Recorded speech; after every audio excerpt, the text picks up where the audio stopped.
This is Inside Town Hall, a behind-the-scenes look at city government and the issues affecting you and your family. Thank you for joining us for this episode of Inside Town Hall. I'm your host, Madeline Shields.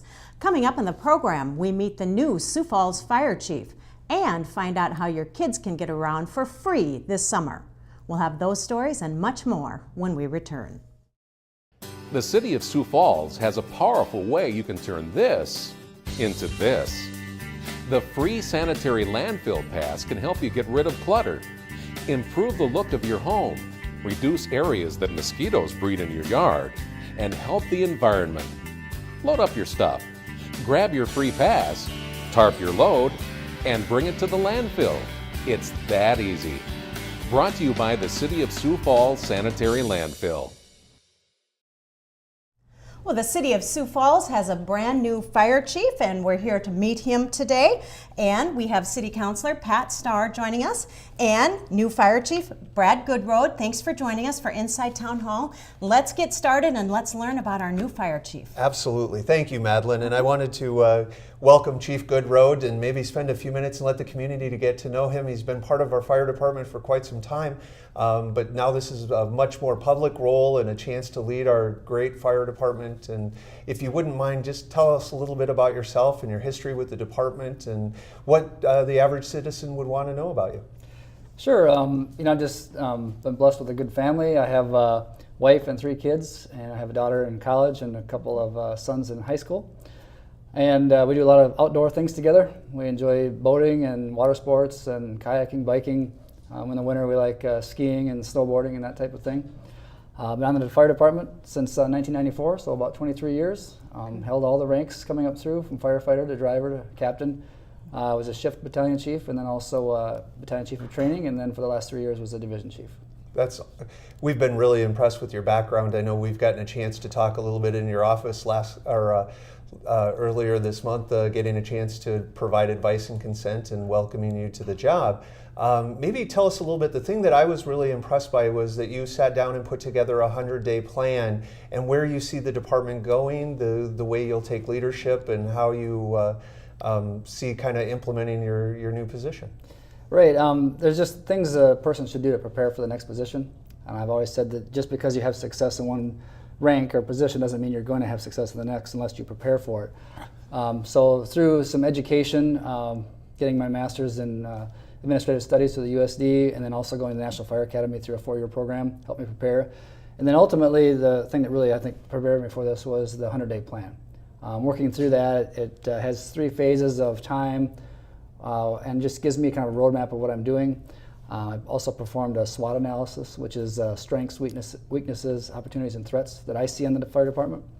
From that, created a list of areas of focus and things that I want to improve and work on in the department.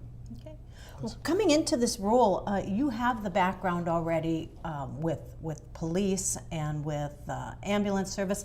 Tell us how that helps you in this position as fire chief. Sure. As a division chief, you're exposed to a lot of different departments and leaders throughout the community. I think that just gives me a good ability to collaborate with other people. You've built relationships. You know how each other works and what some of the issues are, things you need to work on. So I think that definitely has helped me. And you've gone through the gamut, I guess. You had the ice storm, you had the building collapse. You've done a lot of this already. How do you think all of those experiences are going to help you move through as a leadership role? Yeah, it just helps keep you calm, and when things come your way, in public safety, that's I think key is the ability to just remain calm and steady when you're dealing with problems or dealing with issues and leading things out. So I think that's helped me a lot. And I can't help but think that you love the fire department. Mm-hmm. If you stay here that long, what is it that keeps you on the fire department, and what do you love about it? Sure. I think a lot of people, if they're on the fire department, it isn't just what they do, it becomes who you are. So it is your identity. You are a firefighter, you are, on that fire department. To me, that's a big part of what it is. And then just the relationships you cultivate throughout the years, and you spend a lot of time with, other crews, and you're on shift for 24 hours when you're in that role. And then they do a lot of things together with families. So it's really a second family. And you said you started in 1994, but Sioux Falls has really grown since 1994. What do you see as some of the major challenges as the city continues to sprawl, and neighborhoods, and how roads, we have a lot of road construction. What are some of the challenges that you see going forward? Sure, in a city like Sioux Falls, where we have almost limitless space moving out, that's more difficult for fire departments. Sure. If you're growing up, high rises and that type of thing, but your boundaries stay the same, that's an easier expansion for fire departments to handle. So for us, it becomes response time, when we have all these communities, developments that are growing, and getting new stations on board and working with that. And then, of course, now with some of our sales tax revenue declining, and we're trying to expand and do things and build stations, at the same time, that becomes a little more difficult. And you work with Lincoln County, obviously, because Sioux Falls is growing into Lincoln County, and now you're into other cities. You have Brandon, and how does all of that play in with a growing fire department? Sure. We do have mutual aid agreements with the surrounding communities. So your surrounding fire departments that border us, we work directly with them and have mutual aid agreements that with them. And then just being able to provide that service as that city limit line moves out. And now you are just starting a new pilot program. Do you want to talk a little bit about that? It has to do with AED and defibrillators. Yeah, through our Pulse Point program, we have what's called a verified responder. That'll be rolling out here in June. And what we have is a situation where currently anybody that's on Pulse Point, if they're a CPR trained and there's a call that comes in a public place, then they're notified on their smartphone. And then they can go and provide help, and it shows on the smartphone where the AEDs are, and they can go help. What the verified responder it includes residences, not just public places, and also includes our members. So as members of Sioux Falls Fire Rescue that have agreed to become verified responders, they're provided an AED, and they're able to respond. So they'll have that AED with them, they'll have their Pulse Point app with them, and if there's a call that comes in within a certain radius of their home or wherever they are, they're able to respond to that. And does it tell right on that app what the address is and where they can report to? Yep, it'll have what units are going, it'll have what address that they're going to respond to, and what it is. And this is not open to private citizens, that is just off-duty firefighters, is that correct? Correct, yep. The Pulse Point itself is for everybody, but the verified responder part of this is for members that are on Sioux Falls Fire Rescue. Okay, so explain a little bit about, for people who don't know what Pulse Point is. It's an app on your phone that if you are CPR certified, you could be notified of an emergency. Can you explain how that works and if it's helpful to the fire department? Yeah, time is of the essence when it comes to cardiac arrest or any severe breathing problem. So what it does is if there's a call in a public place, it will know who has the smartphone, who has the app within a certain radius. It's just a few blocks, so it's a close radius, so they're expected to be able to walk right to that location. So then on your smartphone, you'll see that the alert will come up, and you'll know where the address is, you'll know what it is, and you'll also can see where the closest public access defib is, so that they can go there, grab that, and help. Just to explain it a little bit for people that don't know or don't have that app, I have heard that people would be in a grocery store and they might be in the cereal aisle and somebody by the meat counter goes into cardiac arrest. Their phone would notify them that there is somebody in the same location that they could go help. Is that how that works? Exactly, yep. Okay. All right, great. Then how will we know if that's working with that pilot program? Have other cities done it before us? Right, Toline Valley has been the first fire department to pilot this program, and we'll be the second in the nation to do this. So what they're looking for from us is just to work out some bugs in the system, see how it works, and then expand that system throughout the country. Okay. Well, We're leading. We're We're leading leading the in that, yep. country. I think the chief sometimes is a little modest about his department, but taking credit for the great things we do with Sioux Falls Fire Rescue is important for our community. And we've got one of the best fire departments in the country, and we need to be proud of that, and our citizens need to get a chance to do that. The certifications that we have are unbelievable, and the work and the training that goes into being a great fire department is critical to being a great city that we are in Sioux Falls. Yeah, well, thank you. All right, well, great. Well, it was great meeting you, and that is Brad Goodroad. He's our new fire chief of the City of Sioux Falls. Anything else? No, that's great. I'm excited to have him on the job. I think his leadership capacity, and I think he really stood out in the process of selecting a new chief. And I think as a council member and as a city, we can be proud of the department that we have and the leadership that we're putting in place. Yeah, I'm just excited to work with our men and women on our department and work with other city departments and collaborative efforts, and looking forward to the opportunity. All right, well, great. And we will have you back because we want to hear how that pilot program goes later in the future. Very good. All right, well, we will be back in just a moment. In an emergency, seconds can save lives. That's why Sioux Falls Fire Rescue has partnered with Pulse Point Foundation to bring you an innovative app that can alert CPR-trained citizens by smartphone of a sudden cardiac arrest near them. It provides the location of the victim as well as the nearest automatic external defibrillator.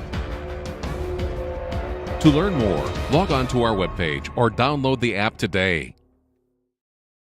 Welcome back to Inside Town Hall, where we are visiting with City Councilor Pat Starr. Thanks for joining us. Let's talk a little bit about neighborhood associations. Why should neighborhoods get together and form an association or even a neighborhood watch? Sure. A couple of things that I've been working on a lot in the last couple of months is working with two specific neighborhoods that really got the point that they need to come together and get to know their neighbors. It makes a difference just knowing what's going on in your neighborhood. We talk about how do we fight crime, how do we keep Sioux Falls a safe place to live, and a big part of that is knowing who your neighbors are, getting a chance to know them. In fact, in my neighborhood here a couple of weeks ago, we had a family that had an ill family member, and they had spent some time in the hospital, and their grass got a little bit long, and as a neighborhood, we stepped up and went and mowed their yard for them. We tried to help out and get to know what's going on. We could call the city and complain that their grass has gotten longer than 8 inches and they need to do something about it. And we didn't know until we asked that someone was ill, that they were struggling a little bit. And that's what we do in Sioux Falls. We help our neighbors. We get a chance. So rather than making the complaint first, there's a time and a place for code enforcement and making sure that people who aren't being good neighbors, but find out the history a little bit about it first. Go get a chance to know what's going on in your neighborhood. It's the same thing. I had an uncle that lived in California for a while. His next door neighbor, they came right after work, moved a moving truck up and emptied out their entire house. And no one in the neighborhood knew anything about it, didn't say a word. They watched it all happen. It was an older neighborhood with people who were home during the day, and they watched it happen. And I don't want to see that kind of thing happen in Sioux Falls. If you don't know your neighbors are moving and you see a moving truck, you should probably ask a few questions. You're not being nosy. You're not being, got to step outside of the Sioux Falls nice mentality and really see what's going on. You're not an intrusive neighbor. You're just concerned for your neighbors. Sure. And as Sioux Falls gets bigger and bigger, I think we see that more as people are busy.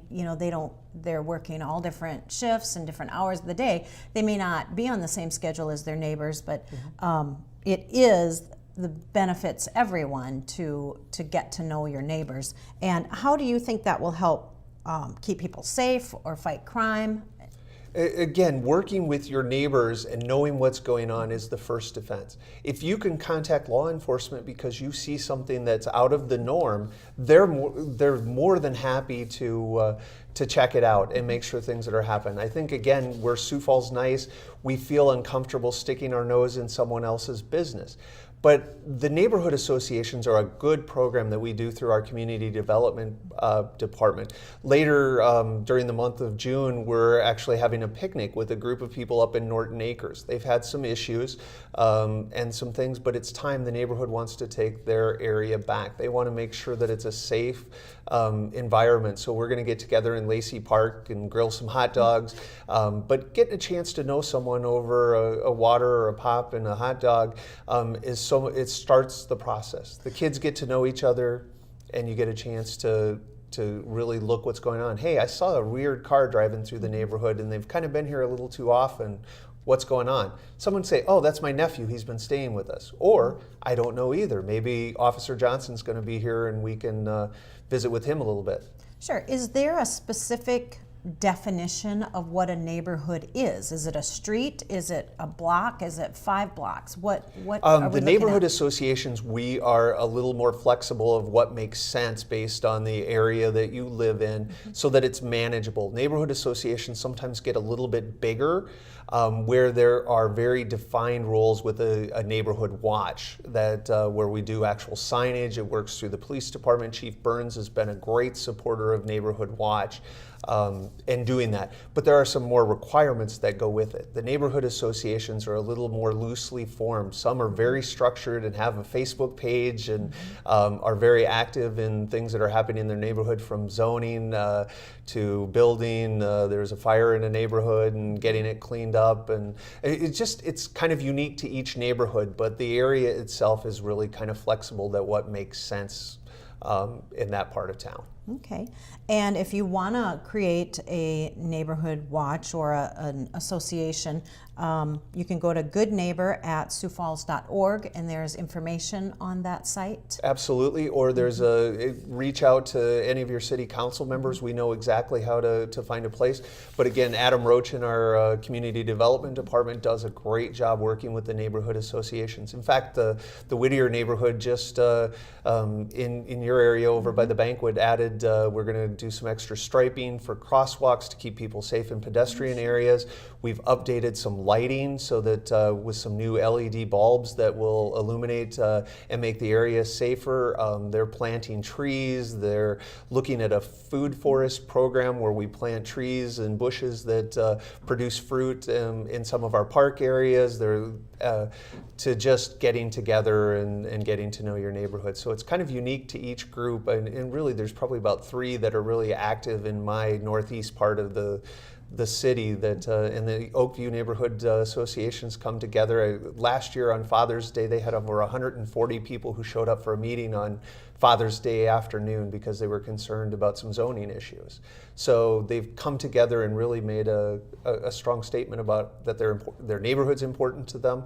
They've gotten some extra policing. They've worked on speed things. So again, your neighborhood association can do the things that really concern the residents in your area that live around you. And it doesn't have to be, you don't have to wait until there's a problem. No, being proactive or noticing something different. You know, one of the high schools that's in really obvious at Washington High School, there were some kids that were doing tailgating, is what we affectionately called it. And we were able to work with the Sioux Falls Police Department to say, hey, this isn't appropriate, and if you are here, you need to clean up after yourself. But the same thing with some speed issues in neighborhoods has really been one of the things that I consistently get emails about and concerns from citizens. So we've been able to work with the Traffic Enforcement Department of the Police Department to take care of some of those things. Maybe a little extra enforcement, some speed bumps, speed signage. I know Councilor Staley's done a lot of talking about the speed signs and doing what it takes, whether we need to narrow the roads, whether it's planting extra trees.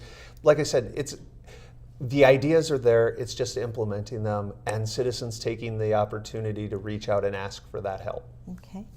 And let's talk a little bit about moving kids around this summer. There's a Freedom Pass transit program through Sioux Area Metro. Let's talk a little bit about what that is and how does it help families. Absolutely. One of the most interesting things or concerning things is during the summer there are a lot of kids that are needing something to eat, and they're used to eating at school. So our feeding programs as part of the school district condense over the summer. So getting them there is kind of how this whole process started with the Freedom Pass, was to get them to be able to do that. But the Freedom Pass also is a free program that's sponsored by Sioux Area Metro, SAM, to get kids, whether it's to work, to food, and most importantly is teach people how to use the bus.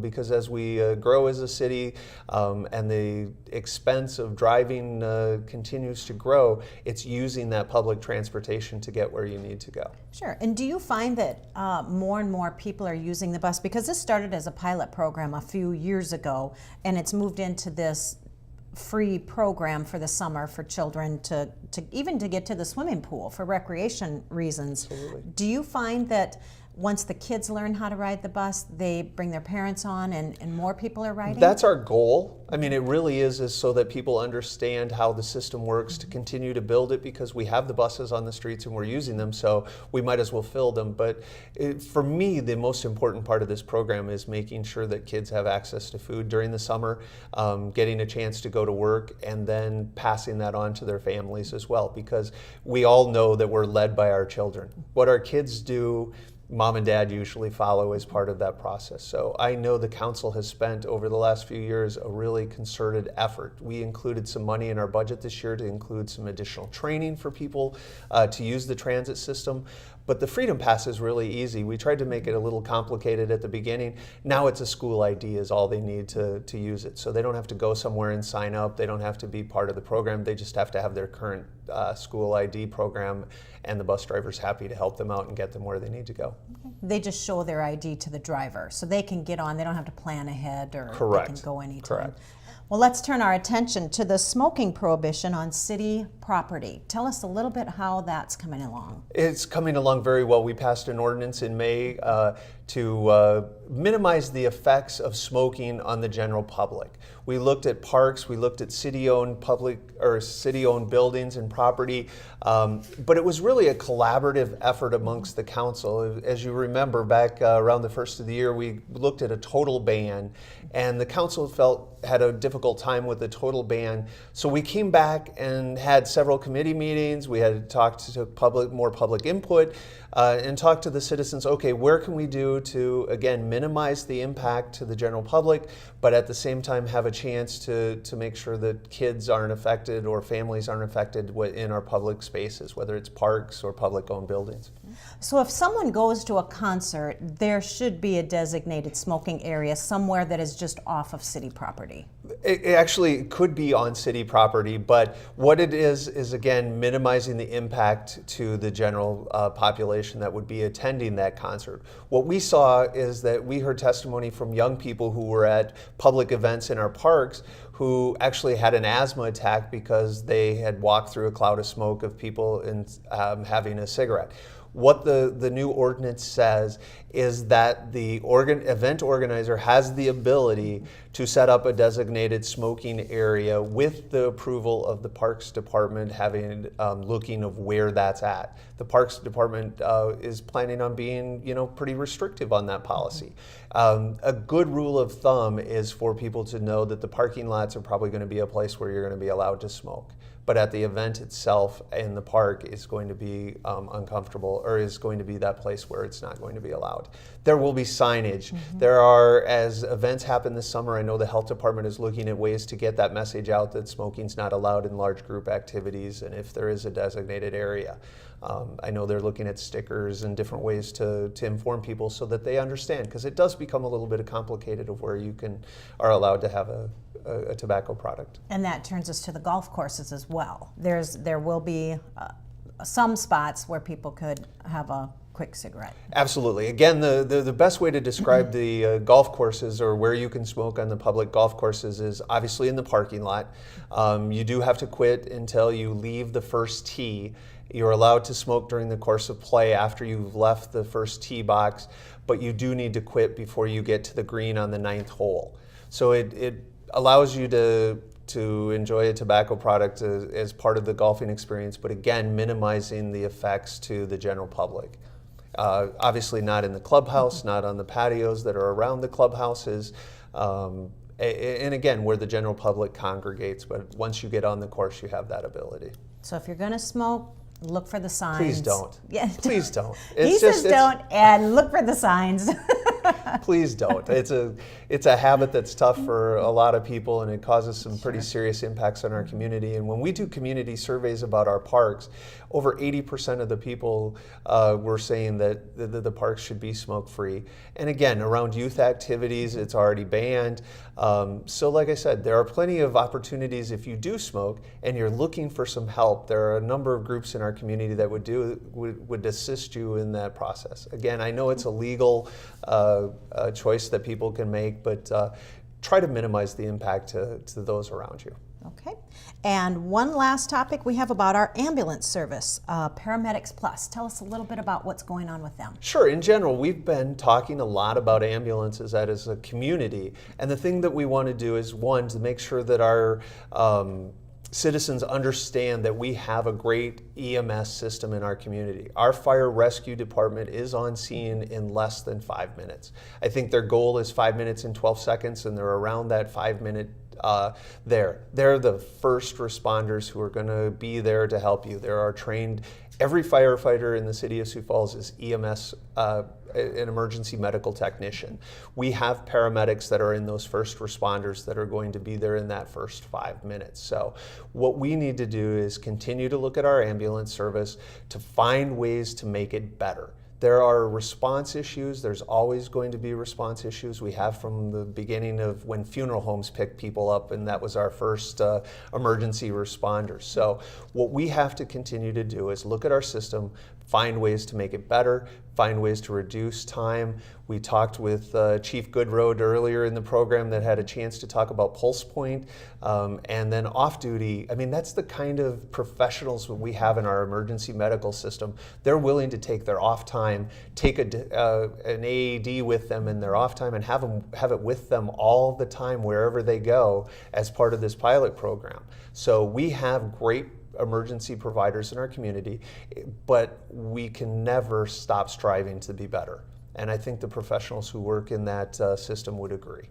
Okay, and we will be hearing about more of these topics as time goes on. I want to thank you for joining us for Inside Town Hall, and we will be back in just a moment.